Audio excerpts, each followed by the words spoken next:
Saludos a todos los espectadores y gracias, hermano José, por la introducción. Aquí está la agenda organizada para la programación de hoy, teniendo en cuenta los detalles que me proporcionaron y la duración establecida para cada bloque. Agenda del día.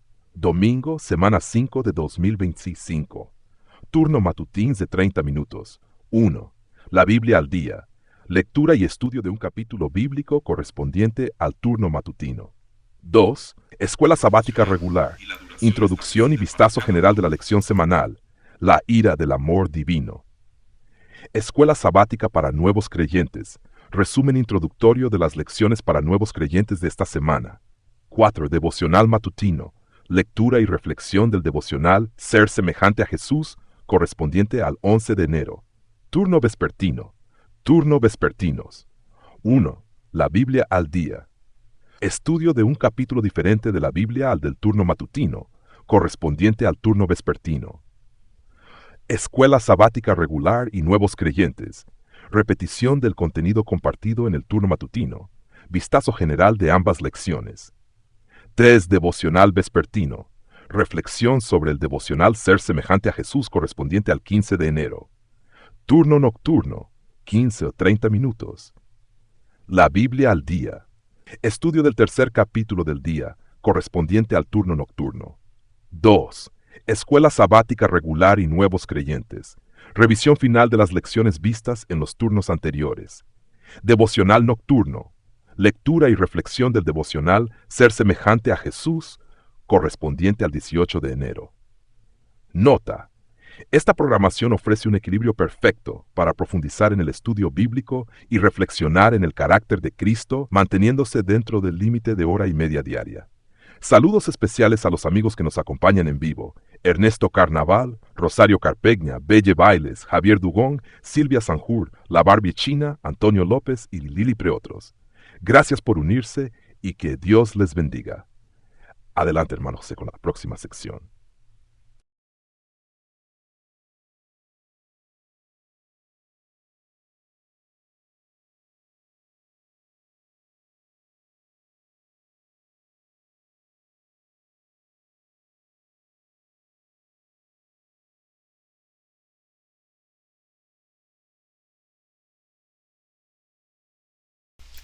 Gracias. Una vez más queremos pedir disculpas a los amigos que tuvieron los conectados los 8 primeros minutos, ya que tenemos problema eh, de micrófono, no el equipo sino nosotros en la persona. Entramos una vez más sin encender el micrófono de ustedes, pero gloria a Dios, la información ya se recibió y vamos a comenzar entonces nuestra jornada matutina según la agenda que hemos visto. Eh, Tengo aquí ya grabado un video que contiene el resumen bien graficado de cada uno de los temas que hemos mencionado en la agenda, y voy a dejarlo para proyectar el video al final. Por eso nuestra participación es de 15 a 30 minutos, porque el video que hemos preparado tiene más o menos esa duración para cuando se cierra la transmisión. O sea que la segunda parte de la transmisión es un video, por eso no va a estar en vivo. El en vivo va a durar de 15 a 30 minutos. Luego viene la grabación que la vamos a subir como si fuera un en vivo, pero no es un en vivo, es una grabación que estaremos colocando como resumen de lo que hemos visto durante la sesión. Para hoy tenemos la Biblia al día, tema matutino. Vamos a ver Primera de Corintios, la introducción a la primera carta de Corintios, y seguidamente vamos a ver la introducción a la segunda carta de Corintios. Vamos a hacer la introducción de las dos primeras cartas de Corintios. Eso ya está armado así.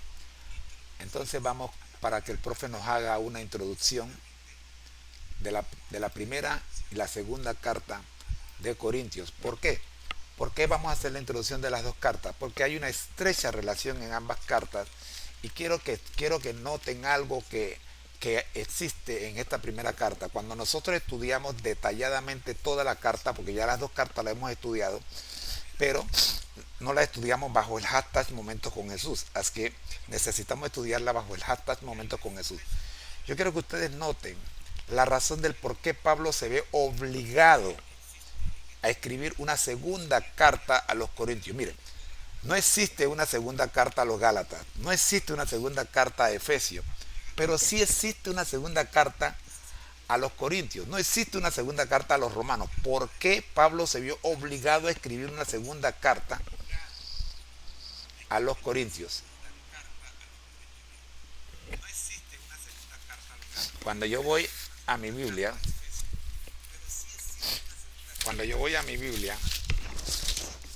yo reviso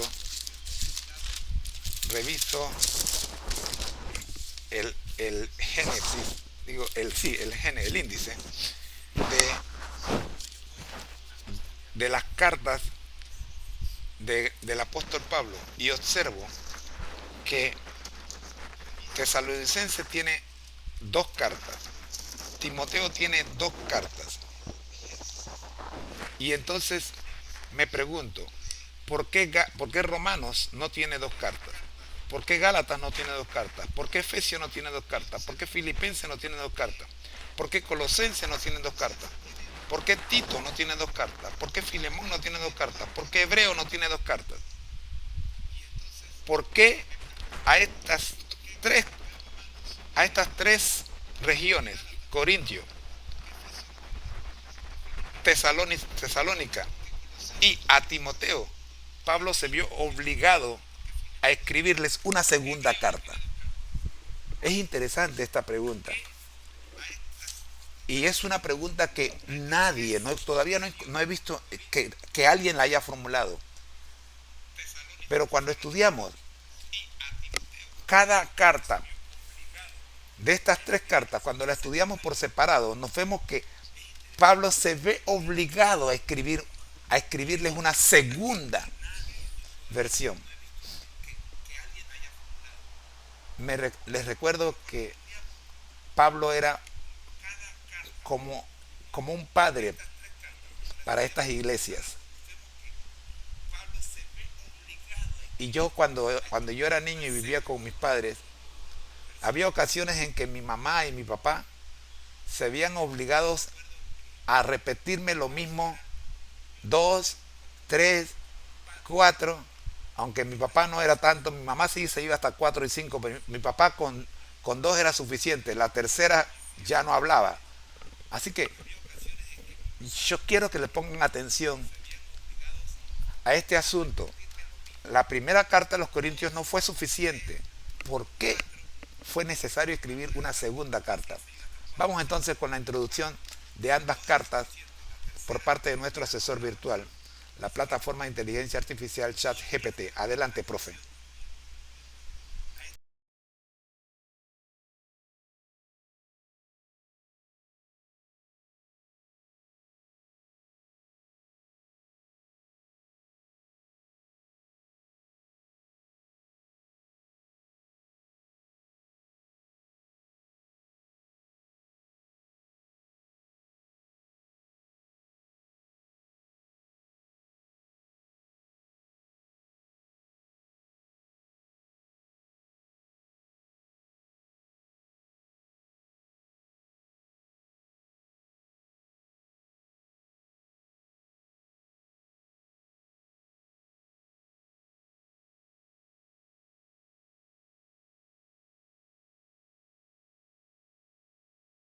Gracias, hermano José, por tan interesante planteamiento y excelente introducción.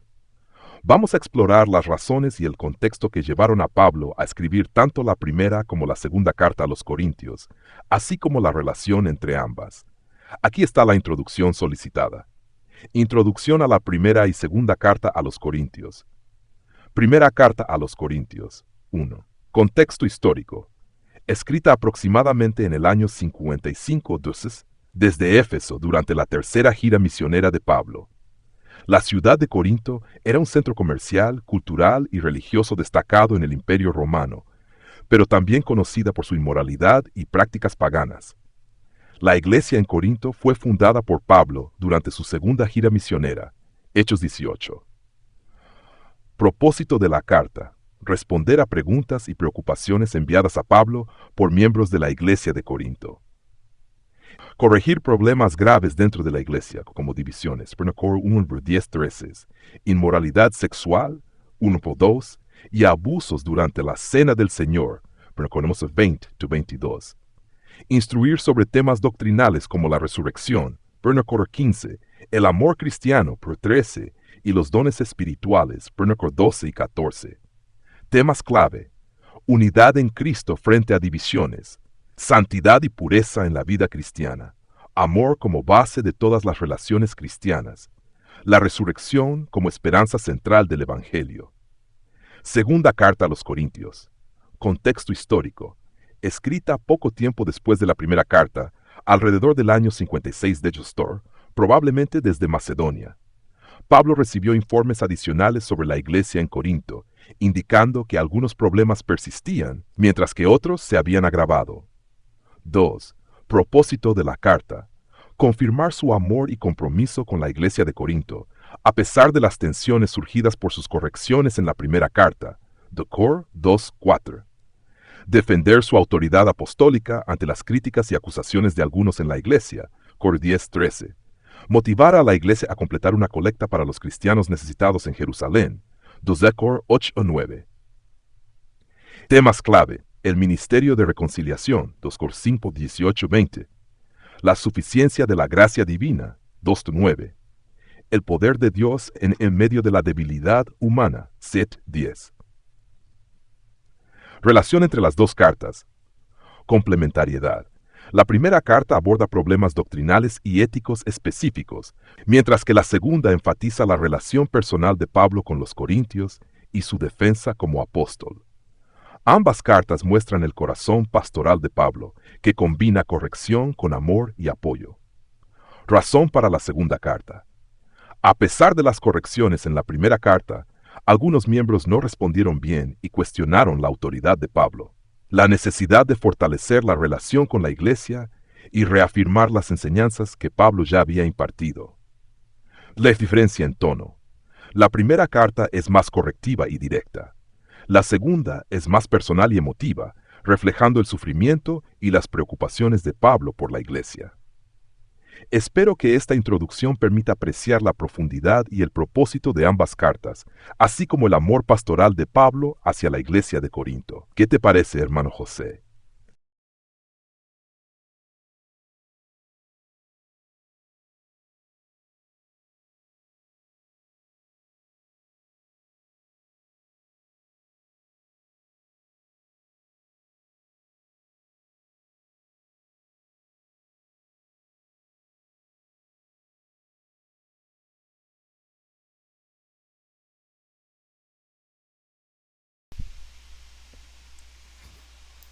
Para beneficio de los amigos que llegaron temprano y no pudieron escuchar lo que dijimos en la introducción porque teníamos el micrófono apagado, quiero darles un resumen del qué es lo que estamos haciendo.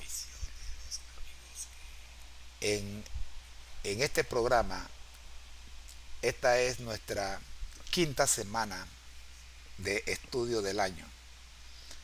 Estamos en la serie Feliz para Siempre, bajo el hashtag Momentos con Jesús.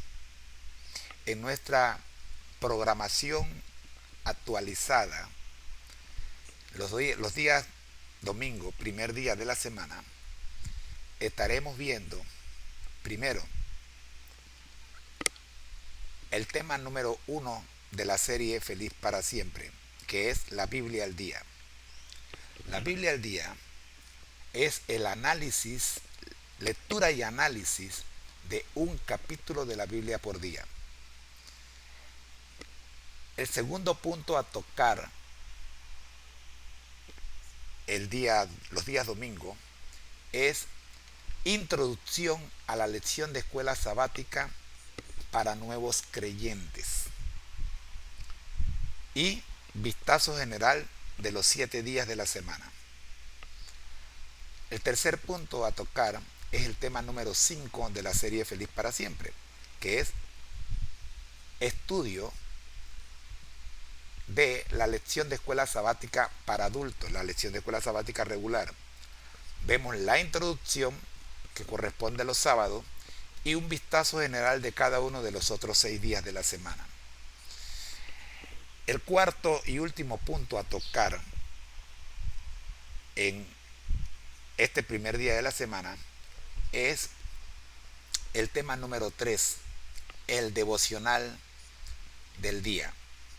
Estamos utilizando la lectura devocional Ser semejante a Jesús, escrita por Elena G. de White. En la versión vespertina vamos a repetir los mismos 4 temas, pero la Biblia al día es un capítulo nuevo, será un capítulo nuevo de la Biblia, y el devocional también será uno nuevo del mismo libro matinal. La escuela sabática para nuevos creyentes y la escuela sabática regular se va a repetir la misma información de la jornada matutina. Lo mismo ocurrirá en la jornada nocturna. Hoy hemos abierto nuestro estudio con la introducción o el resumen o el análisis, no sé cómo quieran llamarle, de la primera y segunda carta de el apóstol Pablo a los Corintios. Y la pregunta que hemos formulado es: ¿por qué el apóstol Pablo escribe 2 cartas a la iglesia del Corintio? Es lo que ustedes acaban de escuchar, que nuestro asesor virtual, el profe, de la plataforma de inteligencia artificial, nos acaba de presentar en la agenda organizada. A continuación, luego de haberlos de haberlos actualizado y pedir disculpas por la falla nuestra de dejar el micrófono apagado, entonces podemos comenzar la jornada matutina de 15 a 30 minutos. Esto que hemos hecho hoy no se va a repetir el próximo domingo. Esta es una información que era necesaria porque hemos cambiado el formato y por eso estamos informando cómo va el formato. Les agradezco que nos hayan dedicado esta primera media hora para darle esta información. Vamos a darle gracias a Dios por la información que hemos podido compartir con ustedes y le vamos a pedir de su dirección también para comenzar con nuestro análisis de el primer capítulo del primer tema del día. Oramos.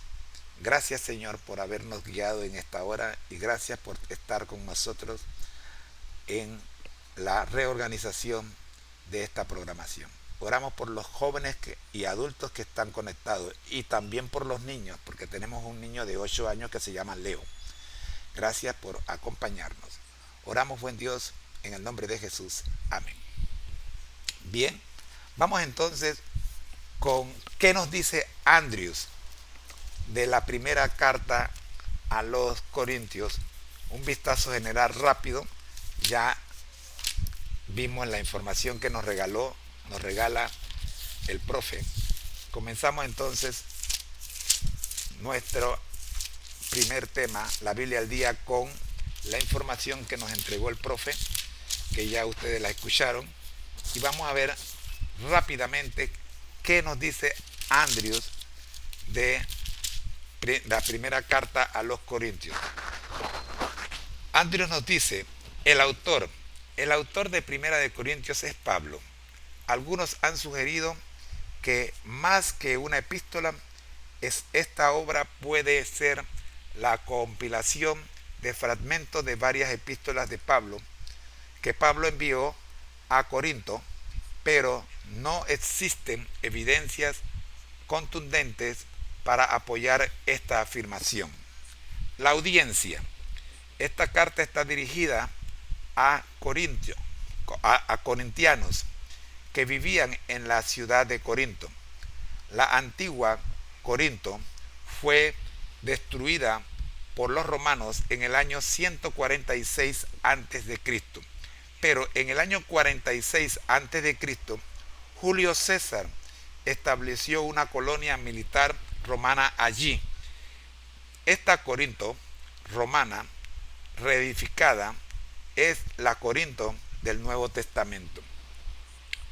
Como colonia romana, la ciudad había sido construida como una Roma en miniatura y poblada por parte de los veteranos de las guerras de Julio César, por libertos y por gente del común del pueblo romano.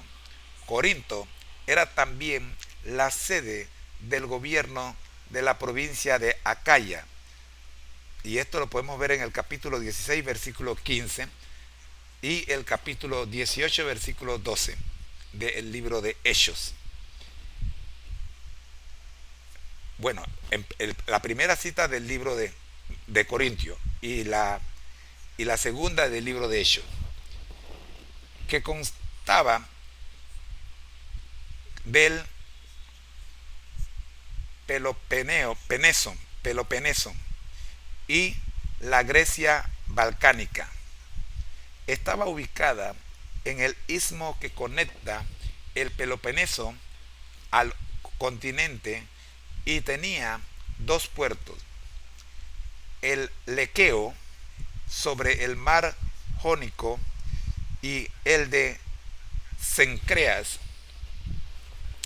Hechos capítulo 18 y Romanos capítulo 16 versículo 1, sobre el mar Egeo.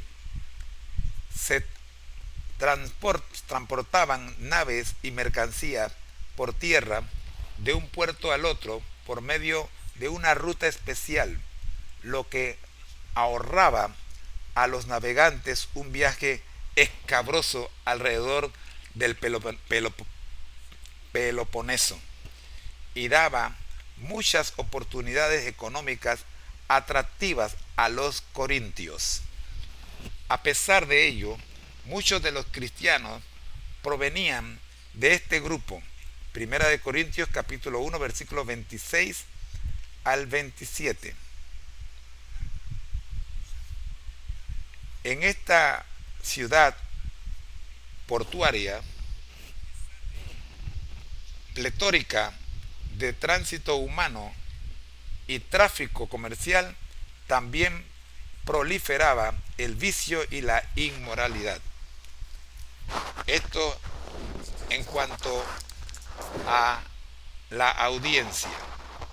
Fecha y lugar de escritura.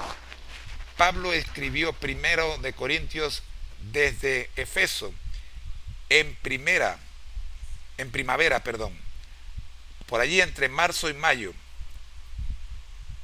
Capítulo 16, versículo 8 de Primera de Corintios. Alrededor de del año 55 después de Cristo. De acuerdo con Hechos 18:12, Pablo fue sometido a juicio ante Galión en Corinto, dato que sirve como punto de referencia cronológica para fechar la carta. Galión actuó como procónsul de Acaya en el año 51 al 52 después de Cristo. Esto significa que el ministerio de Pablo en Efeso, que comenzó poco después de Corinto, según Hechos 19:1, tuvo que empezar sin duda en el año 52 después de Cristo. La primera epístola a los Corintios fue escrita hacia el fin de la estadía de 3 años del apóstol en Efeso. Capítulo 16, versículo 8 y Hechos capítulo 20, versículo 31. Hablemos un poquito del mensaje, que ya el profe nos dijo algo, vamos a mencionar algo más. Pablo escribió Primera de Corintios para responder consultas que le fueron presentadas por mensajeros de la iglesia. Capítulo 1, versículo 11, capítulo 16, versículo 17. Estas se referían a cismas en la iglesia. Capítulo 1, versículos 10 al 4, 10 al capítulo 4, 21. Ahí están todos los cismas en la iglesia. Incesto, capítulo 5, versículo 1 al 3. Pleitos entre los hermanos, capítulo 6, versículo 1 al 8. Inmoralidad sexual, capítulo 6, versículos 9 al 20. Matrimonio y divorcio, capítulo 7. Idolatría, capítulo 8 al 10. Los capítulos 8 al 10. Dones espirituales, capítulos 12 al 14. Y la cuestión o el asunto de si la resurrección de los cristianos ya había tenido lugar, capítulo 15. Lo más probable es que el gnosticismo no fuera la causa de estos problemas, puesto que el gnosticismo cristiano no se desarrolló plenamente hasta el siglo II después de Cristo. El origen de estos problemas en Corinto parece haber sido la enseñanza de Pablo sobre el bautismo y la resurrección. De acuerdo con el apóstol, los creyentes experimentaban el poder de la resurrección de Cristo en ocasión de su bautismo. Romanos 6, versículo 1 al 11. Parece que en Corinto se desarrollaron distintas interpretaciones sobre cómo vivir en un cuerpo resucitado después del bautismo. Algunos, por ejemplo, permitían la inmoralidad sexual argumentando que el cuerpo resucitado era inmune al pecado. Primera de Corintios 6, 18. Pero otros se fueron al extremo opuesto y prohibieron el matrimonio con el argumento de que era impropio mantener relaciones sexuales de ningún tipo en un cuerpo resucitado. Capítulo 7, versículo 36. La epístola es el esfuerzo monumental de Pablo para corregir estos errores y explicar qué significa vivir y experimentar el poder y la santidad de la resurrección de Cristo en un cuerpo caído, mientras peregrinamos en esta tierra y esperamos su disolución. Capítulo 7, versículos 1 y 31. El ocuparse de las necesidades de Corinto, Pablo trata los siguientes temas teológicos. Primero, el poder de Dios. Segundo, el Espíritu de Dios. Tercero, rehuir la inmoralidad sexual. Cuarto, juicio cristiano apropiado. Quinto, dones espirituales. Y sexto, resurrección de los muertos. Cada uno de estos temas, como son 6, vamos a desarrollarlos en algunos minutos durante los 6 días de esta semana. Hoy voy a quedarme hasta aquí. Y mañana, pasado mañana, hasta el próximo sábado, estaremos desarrollando cada uno de estos temas. Por ejemplo, mañana vamos a ver el poder de Dios. Pasado mañana, el Espíritu de Dios. Luego veremos rehuir la inmoralidad sexual. Luego, juicio cristiano apropiado. Después, el viernes, dones espirituales, y cerraremos el sábado con resurrección de los muertos. Profe, ¿Qué tal si hacemos un resumen de todo lo que dije para cerrar este segmento, la Biblia al día? Adelante, profe.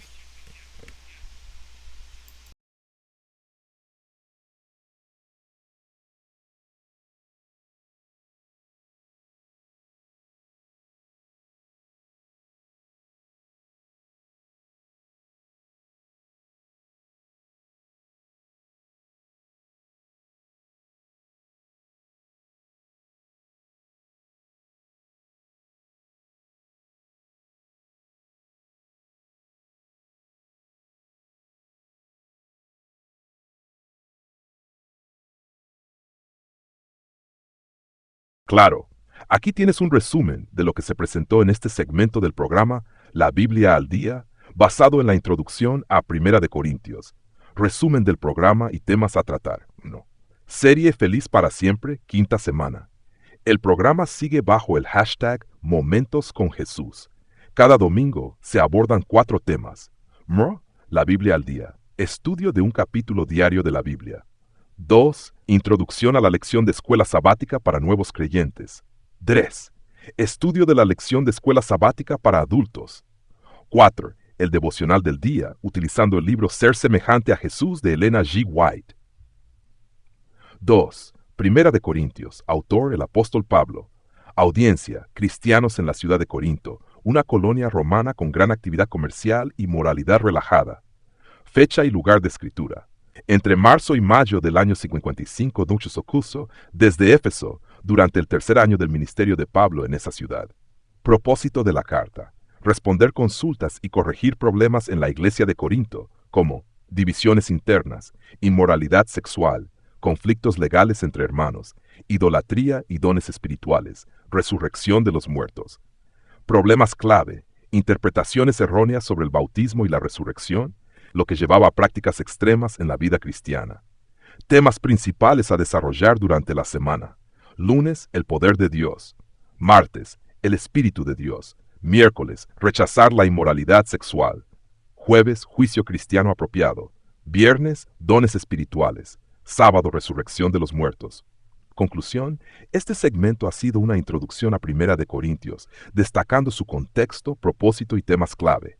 Durante la semana, cada tema teológico será desarrollado en profundidad. De esta manera, el programa sigue ofreciendo una enseñanza clara y organizada, orientada a fortalecer la fe y el conocimiento bíblico. Gracias por acompañarnos en este estudio. Nos vemos en la próxima jornada para desarrollar el primer tema, el poder de Dios.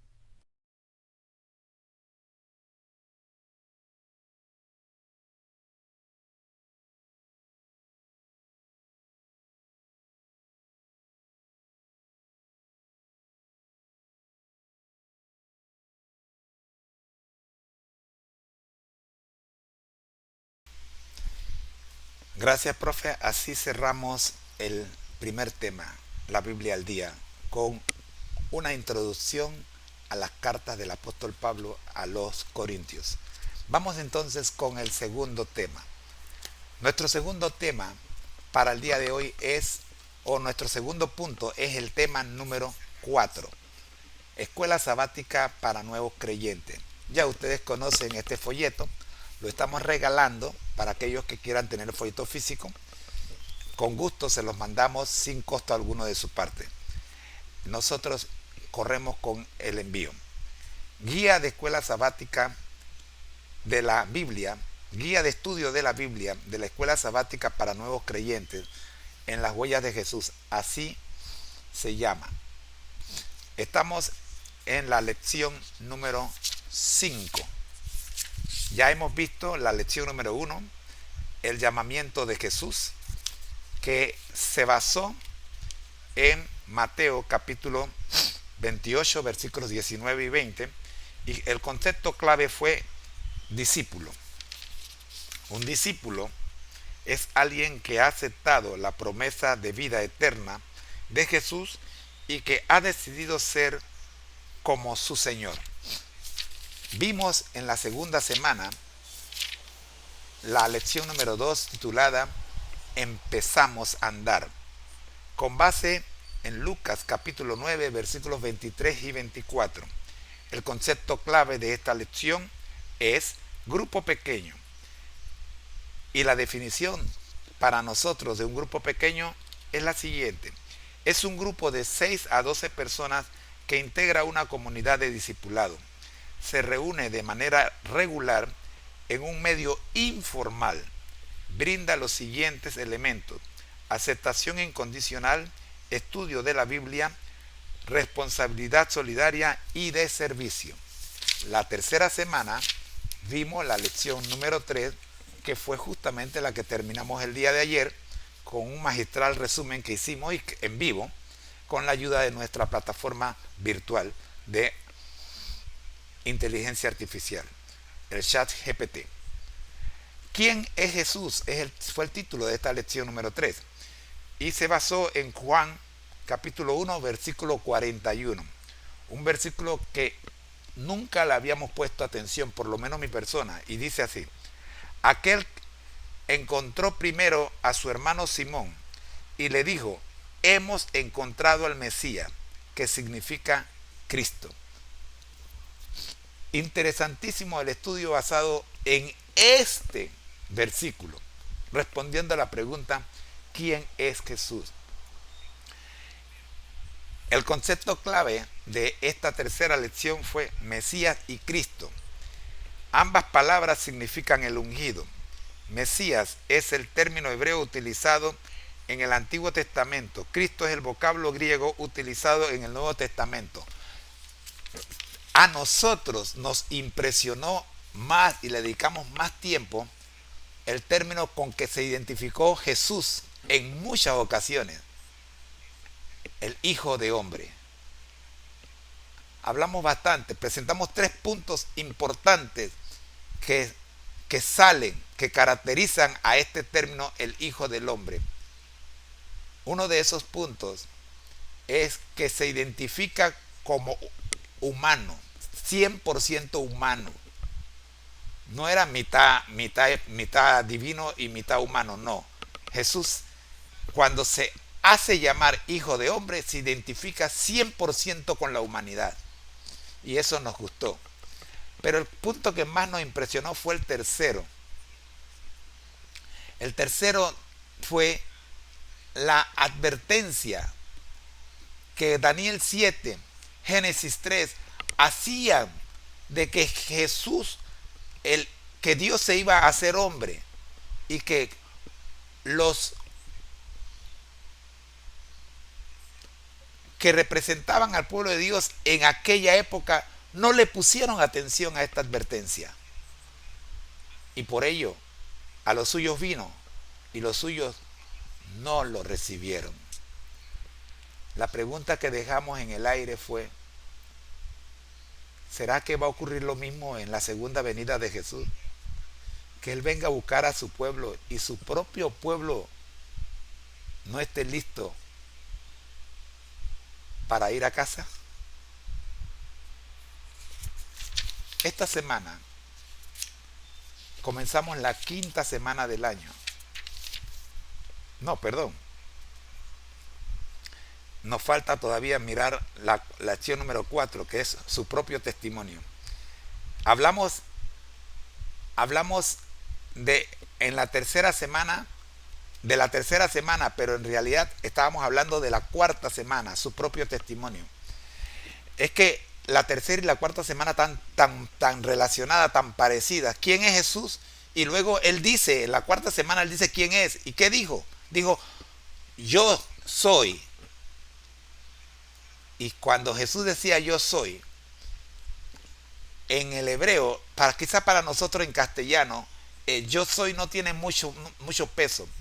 Pero cada vez que Jesús decía yo soy, y por cierto tengo un video por ahí que hemos preparado de todos los yo soy que Jesús dijo, pero cuando Jesús decía yo soy, ¿a qué se refería? Se refería exactamente a lo que acabamos de decir.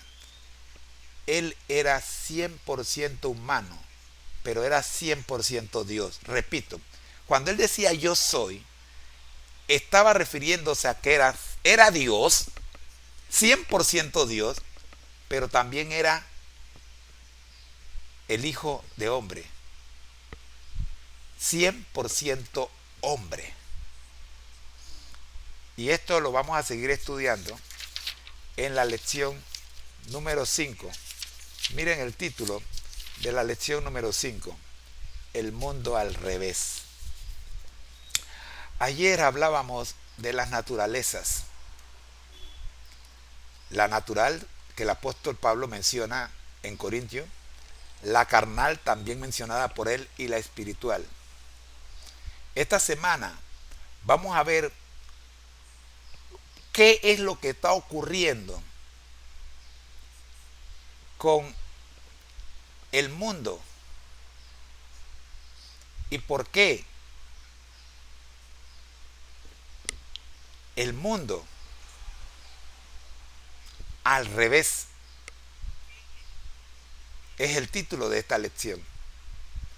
Para ello vamos a llamar la atención de las siguientes citas.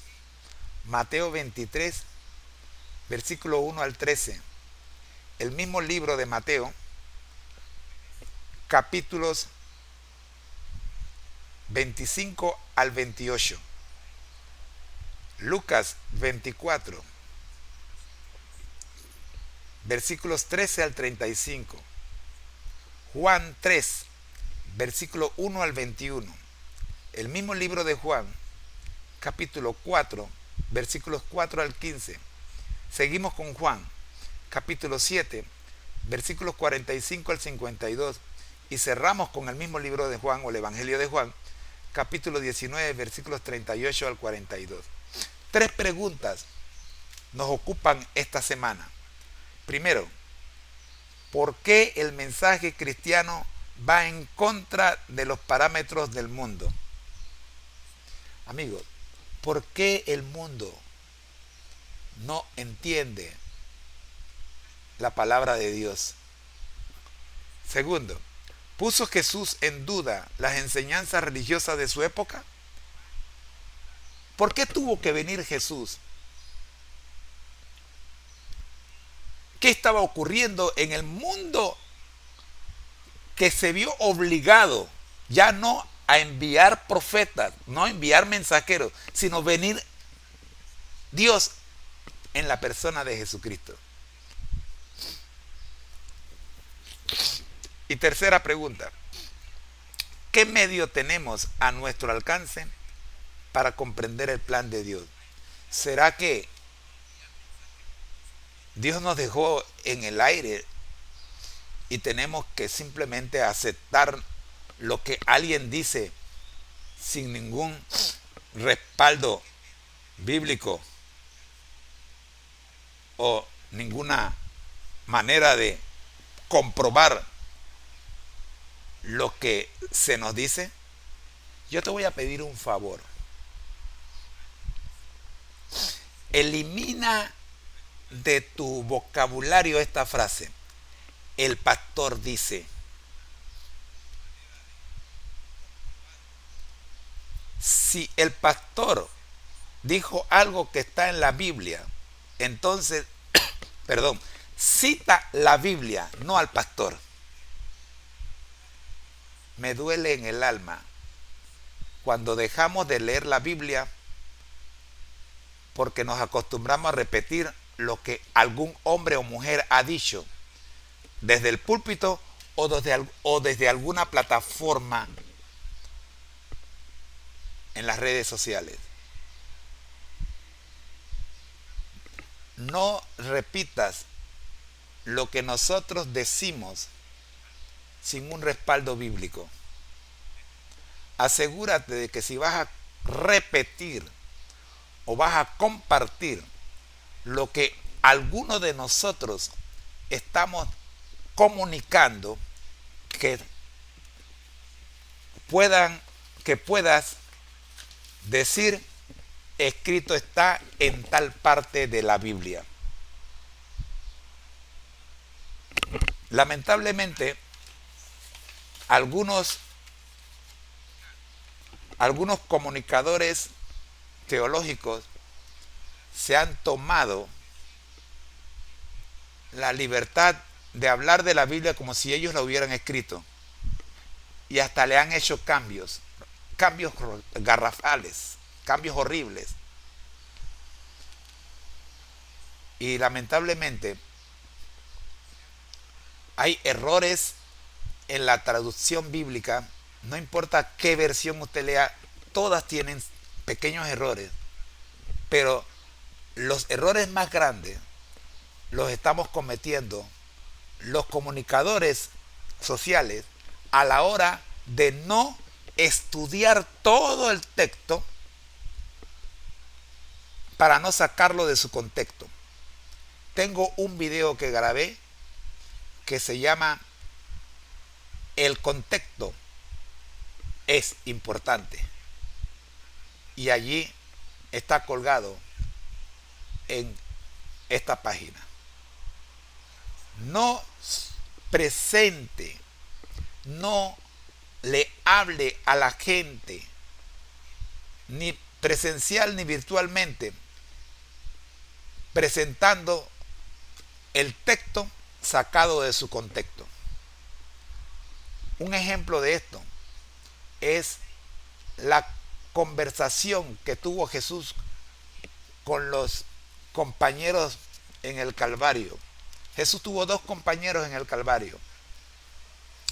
Uno de ellos se arrepintió y le dijo a Jesús que se acordara de él cuando viniera en su reino.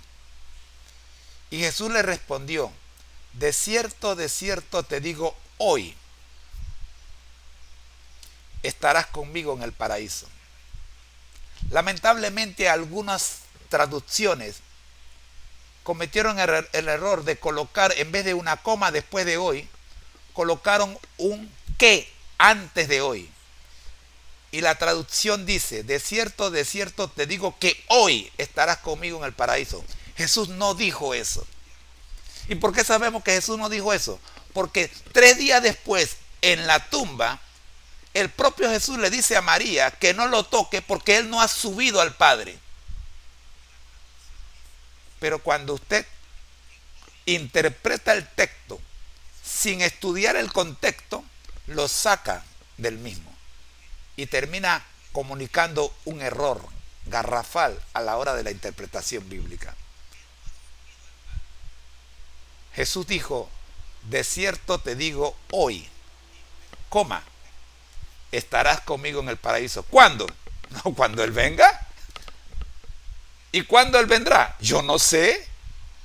Yo solo sé que las señales se están cumpliendo y que eso ocurrirá pronto. Esta es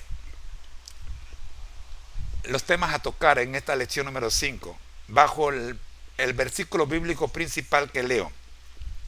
Entonces Él le dijo: insensatos y tardos de corazón para creer todo lo que los profetas han dicho. ¿No era necesario que el Cristo padeciera estas cosas y que entrara en su gloria? Lucas 24, 25 y 26. Capítulo 24, versículos 25 y 26. Concepto clave de la lección. Amigos, mira lo que te voy a pedir. Mira este concepto: romper barreras. Hoy día hay un montón de barreras que se han creado en el mundo religioso. El evangelio de Cristo supera de los prejuicios sociales. Así como Jesús lo presentó, el mensaje de salvación, le presentó el mensaje de salvación a un respetado erudito, también se lo presentó a una mujer de muy dudosa reputación.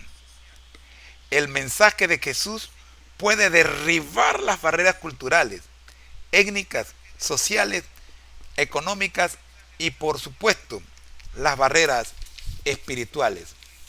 En nuestro vistazo de la semana para el domingo tenemos: los discípulos de Jesús tienen un estilo de vida que difiere radicalmente de el proponente del mundo. La predicación del evangelio siempre ha estado en conflicto con la escala de valores que suele promover la mayoría. Esto no debe sorprendernos, pues desde sus inicios el mensaje cristiano ha trastornado al mundo entero. Hechos capítulo 17, versículo 6. El lunes, Jesús y Nicodemo. Nicodemo, un destacado judío y miembro del Sanedrín o consejo de dirigentes de la nación, acudió a Jesús con la intención de debatir asuntos espirituales. Se entrevistó con el Señor durante la noche para que nadie lo viera hablar con el maestro. Pero la entrevista no se desarrolló como él esperaba. Lee Juan capítulo 3, versículos 1 al 21 y responde las siguientes preguntas. ¿Qué era Jesús para Nicodemo? ¿Qué le dijo Jesús a Nicodemo? Y Nicodemo necesitaba nacer de nuevo, de una forma distinta, según Jesús. ¿Cómo ocurre el nuevo nacimiento? Día martes, derribando barreras. Uno de los relatos más largos del Evangelio es el encuentro de Jesús con la samaritana. Para entenderlo necesitamos conocer un poco acerca de los problemas existentes entre los judíos y los samaritanos. Para ello, lee Juan 4 al 9 y responde la pregunta: ¿qué respondió la mujer a la petición de Cristo? Lee Juan 4, versículos 10 al 15. Tanto la mujer como Jesús podían ofrecerse agua mutuamente. ¿En qué sentido eran diferentes aquellos dos tipos de agua?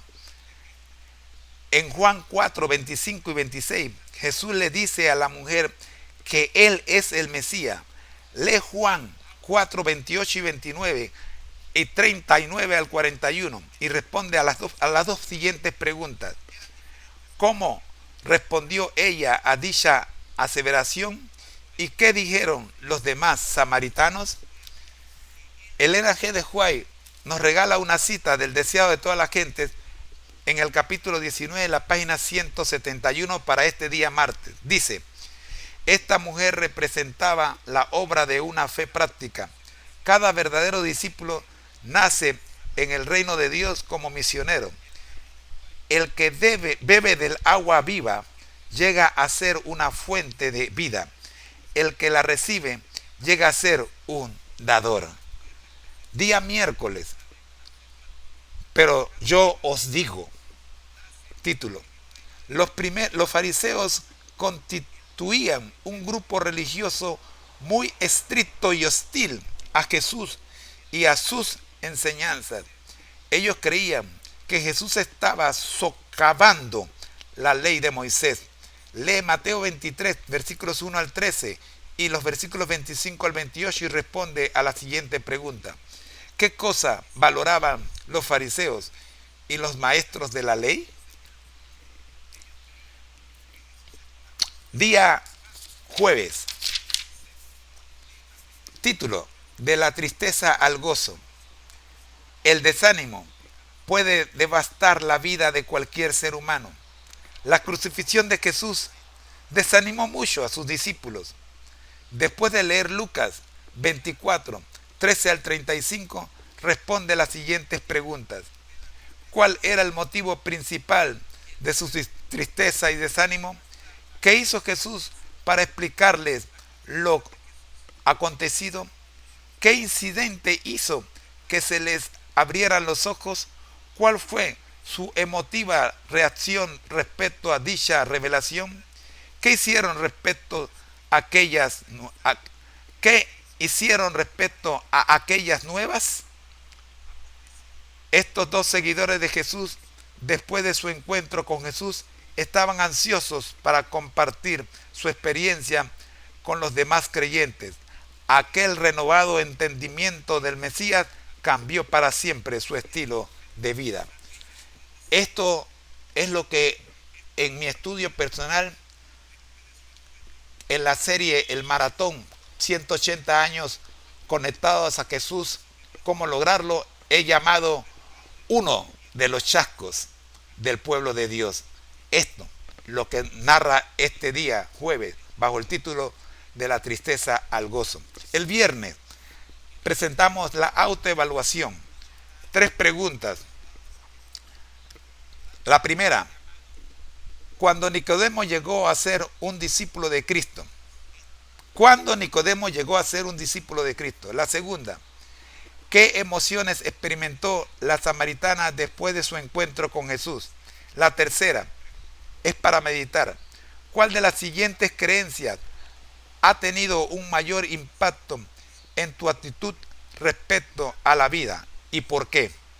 Primero, somos salvos por la fe en Jesús. Segundo, Dios nos ama a pesar de que somos pecadores. Tercera, la gente no va de inmediato al cielo o al infierno cuando muere. Cuarta, el sábado debe ser guardado como un día santo. Quinta, vivir en forma saludable es una forma de honrar a Dios. Y sexta, más no menos importante, cuando Jesús regrese a la tierra, levantará a los muertos. ¿Cuál de estas creencias ha tenido un mayor impacto en tu actitud respecto a la vida y por qué? Y cerramos este vistazo panorámico de la lección número 5 para nuevos creyentes con el quinto ícono para saber más. Un aprendizaje que transforma. Con esto queremos invitarles a escuchar el resumen de lo que hemos presentado por parte de nuestro asesor virtual. Adelante, profe.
Gracias por compartir este texto tan detallado. Resumiré y organizaré la información clave para que sea más clara y fluida. Resumen de los temas y lecciones. Introducción a la escuela sabática para nuevos creyentes. Material en las huellas de Jesús, lección gratuita para quienes la soliciten. Objetivo: ayudar a los nuevos creyentes a profundizar en el discipulado cristiano. Lecciones estudiadas hasta ahora. El llamamiento de Jesús. Texto clave, Mateo 28, 19, 20. Concepto clave, discípulo, alguien que ha aceptado la vida eterna y ha decidido ser como Jesús. 2. Empezamos a andar. Lucas 9, 23, 24. Grupo pequeño, comunidad de 6-12 personas que estudia la Biblia, sirve y ofrece apoyo. 3. ¿Quién es Jesús? Juan 1, 41. Concepto clave, Mesías Cristo, el ungido. Reflexión. Jesús se identificó como el Hijo de Hombre, 100% humano y 100% divino. 4. Su propio testimonio. Jesús utiliza la frase "Yo soy", Éxodo 3:14, para declarar su divinidad. Este testimonio confirma que Jesús es Dios y el Hijo del Hombre. Lección actual, semana 5. El mundo al revés, texto principal, Lucas 24, 25, 26. Concepto clave: romper barreras. Jesús derriba barreras sociales, culturales, económicas y espirituales. Temas de estudio por día. Domingo, los discípulos de Jesús. Textos 17:6. Idea clave: el mensaje cristiano confronta los valores del mundo. Lunes, Jesús y Nicodemo. Texto Juan 21. Reflexiones. ¿Qué representa Jesús para Nicodemo? ¿Qué significa nacer de nuevo? Martes, derribando barreras. Texto Juan 4, 41. Jesús y la mujer samaritana. Reflexiones. ¿Cómo responde la samaritana a Jesús? 2. ¿Qué dijeron los samaritanos tras conocer a Jesús? Cita: cada verdadero discípulo nace como misionero, eleado de toda la gente. Miércoles, pero yo os digo.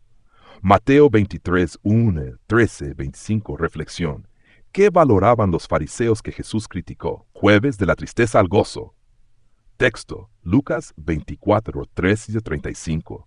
Idea clave: la resurrección de Jesús transforma el desánimo en esperanza. Preguntas clave. 1. ¿Por qué el mensaje cristiano desafía al mundo? ¿Por qué Jesús tuvo que venir personalmente? 3. ¿Cómo podemos comprender el plan de Dios con certeza bíblica? Advertencia: no repetir enseñanzas sin respaldo bíblico. Investigar siempre si escrito está. Ejemplo de contexto: el malentendido sobre Lucas 23, 43. La traducción correcta es: de cierto te digo hoy, estarás conmigo en el paraíso. Espero que esta organización te sea útil. Si deseas profundizar en algún tema específico, avísame.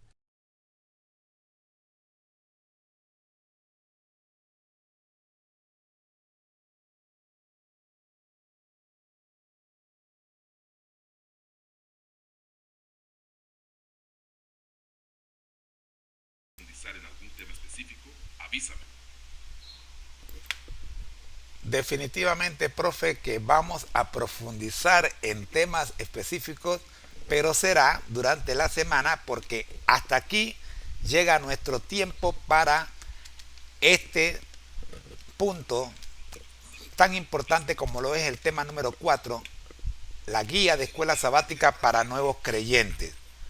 A continuación, vamos con nuestro tema número 5 en este día domingo, que es la introducción y vistazo general de la lección de escuela sabática para adultos, la lección de escuela sabática regular.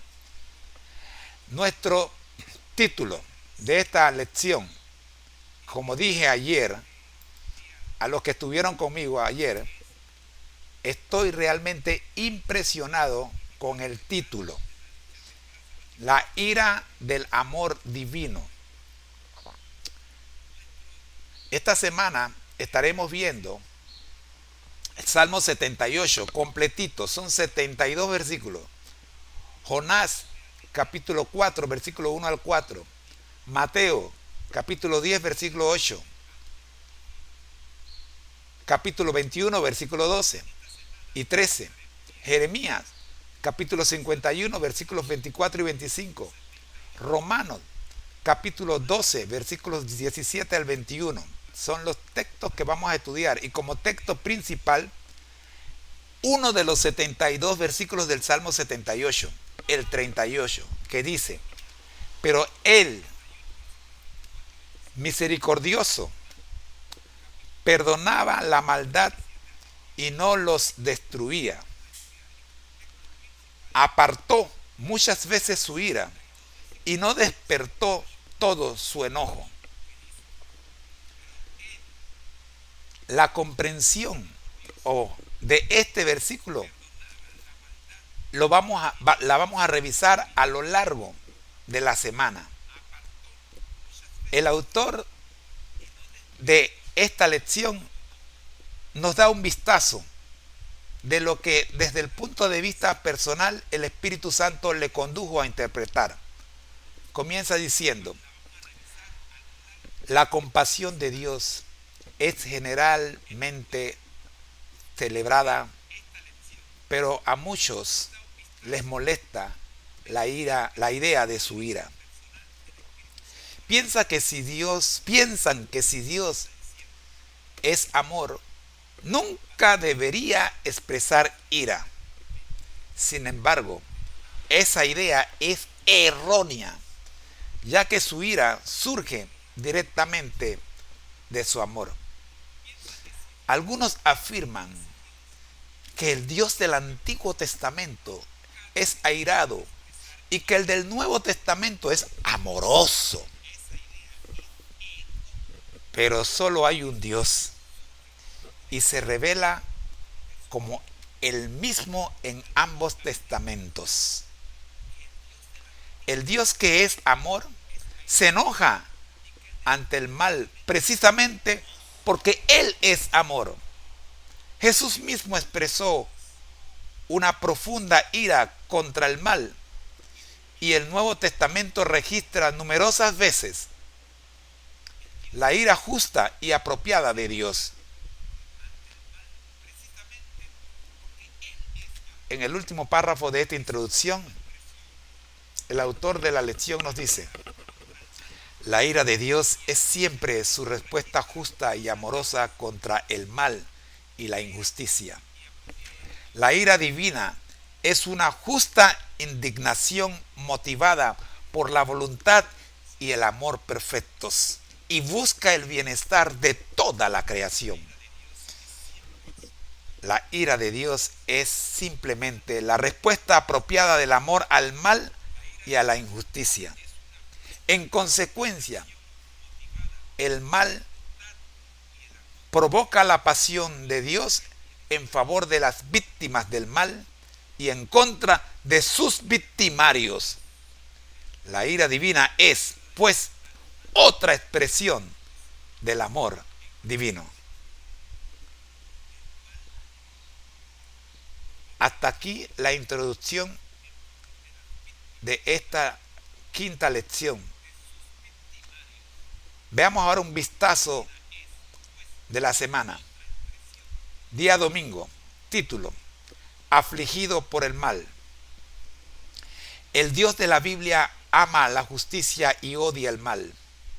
El pecado y el mal, por lo tanto, despiertan su ira, una pasión expresada en favor de los oprimidos y maltratados, incluso cuando la maldad de una persona la afecta a ella misma. Dios odia el mal porque éste siempre hiere a sus criaturas, aunque sea autoinfligido. En los relatos bíblicos, Dios es provocado repetidamente a la ira por algo que los eruditos bíblicos denominan el ciclo de la repetición. Este ciclo es el siguiente: el pueblo se rebela contra Dios y hace lo malo ante sus ojos, incluso atrocidades horrendas como el sacrificio de niños y otras abominaciones. Dios se retira en respuesta a las decisiones del pueblo. El pueblo es oprimido por naciones extranjeras. El pueblo clama a Dios por su liberación. Dios libera al pueblo. El pueblo vuelve a rebelarse contra Dios, a menudo de forma más atroz que antes. Sin embargo, aunque Dios se enfrenta una y otra vez a la infidelidad humana, ante este ciclo de maldad e infidelidad atroces, lo hace con una fidelidad interminable, una paciencia indulgente, una gracia asombrosa y una profunda compasión. Lee el Salmo 78 y responde a la pregunta: ¿qué enseña este pasaje acerca de la respuesta de Dios a las repetidas rebeliones de su pueblo? ¿Qué enseña este pasaje acerca de la respuesta de Dios a las repetidas rebeliones de su pueblo?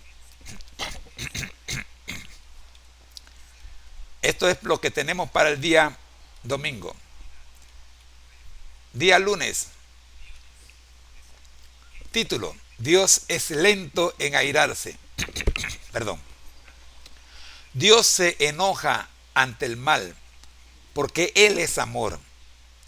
Es tan compasivo y lleno de gracia que un profeta bíblico incluso llegó a reprocharle por ser demasiado misericordioso.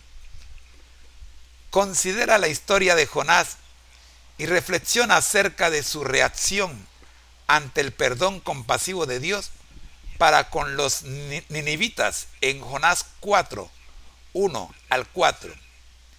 ¿Qué nos dice esto acerca de Jonás? Ver también Mateo capítulo 10, versículo 8. Pasamos al día martes. Título: Indignación justa. Aunque hay muchas formas inapropiadas de la ira, la Biblia también enseña que existe la justa indignación.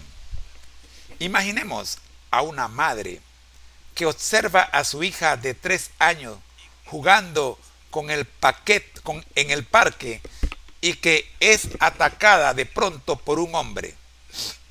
¿No debería airarse? Por supuesto que sí.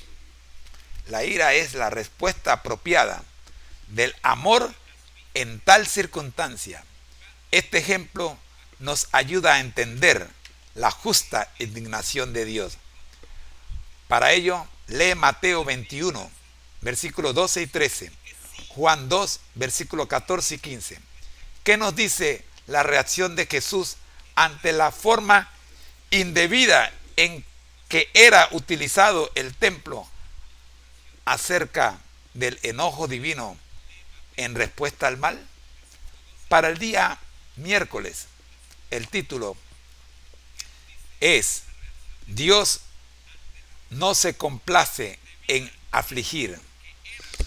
A lo largo de la Biblia, Dios muestra repetidamente su pasión en favor de los oprimidos y su correspondiente justa indignación contra los victimarios y opresores. Si no existiera el mal, Dios no se enfadaría. Su ira se expresa solo y siempre contra lo que daña su creación. Según Lamentaciones 3, versículos 32 y 33, Dios no se complace en afligir. Literalmente, Dios no aflige de corazón. No quiere dañar a los malhechores, pero el amor exige justicia. Esta verdad ejemplificada por el reiterado perdón concedido por Dios a su pueblo y por las repetidas oportunidades que le dio de arrepentirse y reconciliarse con él. Por medio de los profetas, Dios llamó una y otra vez a su pueblo, pero éste se negó a escuchar. Ver Jeremías 35, versículos 14 al 17, y Salmos 81, versículos 11 al 14. En Esdras, lee Esdras 5, 12 y compáralo con Jeremías 51, 24 y 25 y 44. ¿Qué enseñan estos textos acerca del juicio divino que sobrevino en Jerusalén por medio de los babilonios? Ver también Segunda de Crónicas, capítulo 36, versículo 16. El día jueves, bajo el título Mostrar compasión, aunque la ira divina es algo terrible, de ningún modo es inmoral o contraria al amor. Al contrario, en el Antiguo Testamento y el Nuevo Testamento, Dios expresa su ira contra el mal a causa de su amor. La ira divina es terrible debido a la naturaleza insidiosa del mal, en contraste con la pura bondad y el esplendor de Dios. En este sentido, el amor, no la ira, es esencial para Dios. Donde no hay maldad ni injusticia, no hay ira. En última instancia, la acción más amorosa de Dios, consistente en erradicar el mal del universo, también hará desaparecer la ira y el enojo, pues la injusticia y la maldad dejarán de existir para siempre. Solo la dicha y la justicia existirán por la eternidad como resultado de una relación de amor perfecta. Nunca más habrá ira divina porque nunca más habrá necesidad de ella. ¡Qué pensamiento tan maravilloso! A algunos les preocupa que la ira divina pueda interpretarse involuntariamente como una licencia para la venganza humana. Lee Deuteronomios 32, 35, Proverbios 20, versículos 22 y capítulo 24, versículo 29. Lee Romanos 12, versículos 17 al 21 y Hebreos 10, versículo 30. ¿Cómo nos protegen estos textos contra la tentación de vengarnos? Llegamos al último día, viernes, para meditar y estudiar. Recomendación del viernes. Lee el capítulo titulado La idolatría en el Sinaí, en las páginas 287 a la 300 del libro Patriarcas y Profetas de Elena G. de White. Amigos, yo leí este capítulo hace casi 40 años. Me impresionó tanto que no lo puedo olvidar. En el contexto del pecado del becerro de oro, Elena G. de White escribió: los israelitas eran culpables de haber traicionado a un rey que los había colmado de beneficios y cuya autoridad se habían comprometido voluntariamente a obedecer. Para que el gobierno divino pudiera ser malentendido, para que el gobierno divino pudiera ser mantenido, debía hacerse justicia con los traidores. Sin embargo, me gustan los sin embargos en la Biblia. Aún entonces se manifestó la misericordia de Dios. Mientras sostenía el rigor de su ley, les concedió libertad para elegir y oportunidad para que todos se arrepintieran. Únicamente fueron exterminados los que persistieron en la rebelión. En la segunda cita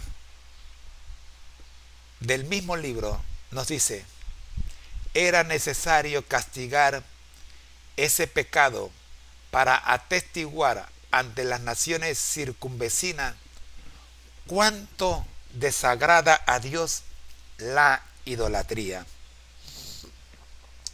Al hacer justicia en los culpables, Moisés, como instrumento de Dios, debía dejar escrita una solemne y pública protesta contra el crimen cometido. Como en lo sucesivo, los israelitas debían condenar la idolatría de las tribus vecinas, sus enemigos podrían acusarlos de que, teniendo como Dios a Jehová, habían hecho un becerro y lo habían adorado en Horeb. En Horeb. Cuando así ocurriera, aunque obligado a reconocer la verdad vergonzosa, Israel podría señalar la terrible suerte que corrieron los transgresores como evidencia de que su pecado no había sido sancionado ni disculpado. Y cierra con este último párrafo. El amor, no menos que la justicia, exigía que este pecado fuera castigado. Por obra de la misericordia de Dios, miles de personas sufrieron para evitar la necesidad de castigar a millones. Para salvar a muchos, había que castigar a los pocos. Elena G. de White, libro Patriarcas y Profetas, páginas 294 y 295. Hasta aquí nuestra introducción y vistazo general a la lección número 5. La ira del amor divino. Una lección realmente impresionante. Les dejo ahora para cerrar este bloque con el análisis de todo lo que hemos presentado en este bloque, la lección de escuela sabática regular, con nuestro asesor virtual, el profe de la plataforma de inteligencia artificial ChatGPT. Adelante, profe.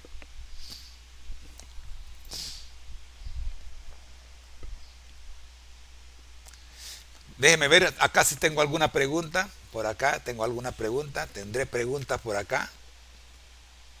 Aquí hay, dice, nos felicitaron, genial, 90 minutos de transmisión, gracias. Algunos me piden que los invite, no los puedo invitar porque estoy en vivo. Me congrego en la Iglesia Adventista del Séptimo Día, de calle 15, Río Abajo, nombre Dimensión Profética.